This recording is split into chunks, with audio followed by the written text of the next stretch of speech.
Two police officers injured in the line of duty and a suspect shot by police as a search warrant was being executed at an apartment complex. 12 News journalist Sean Rice at 17th Avenue in Buckeye. And Sean, what can you tell us about what happened?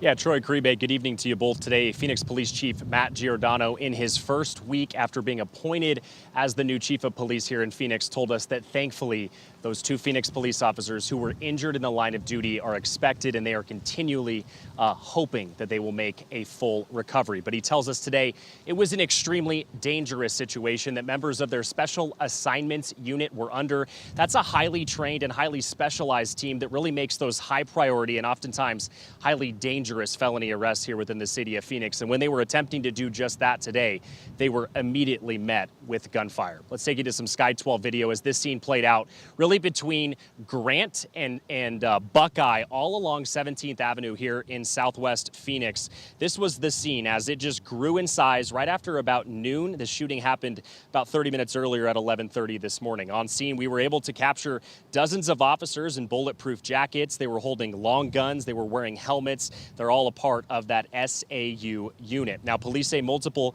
suspects opened fire on them right as they knocked on the door of a unit here at this apartment complex.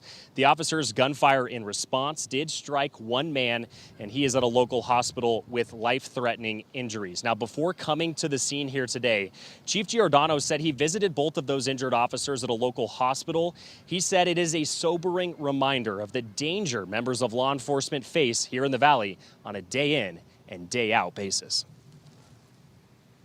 Their families will be in my thoughts and prayers, and I hope they're in everyone else's. Again, it's a dangerous job. They do it on behalf of the residents of the city of Phoenix, and they do it, and they're not looking for praise, they're not looking for thanks. They do it to make you safe. And again, today, two of them were injured, and thankfully, they will both be okay.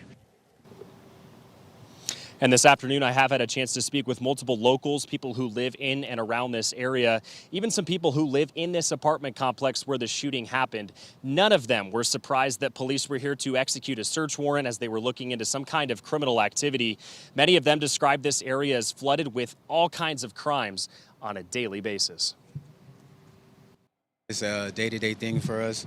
The only thing is just concerned about the children's safety. Children. Yes, because children do be out here walking. So I'm glad that they took the right procedures to take down the suspect.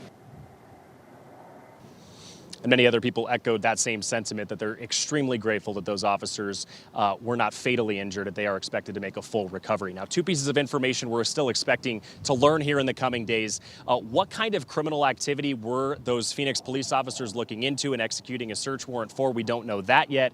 We also do not know how these officers were injured. Were they struck by gunfire, some kind of shrapnel, or was there a fight that happened between the suspects and these officers after that shooting happened? That is information we're expected to learn, as I mentioned, in the coming days, and this investigation behind me, still well underway, is being conducted by the Arizona Department of Public Safety. We're live in Southwest Phoenix. Sean Rice, 12 News. Sean, great to hear those officers are going to recover. Thank you for the report.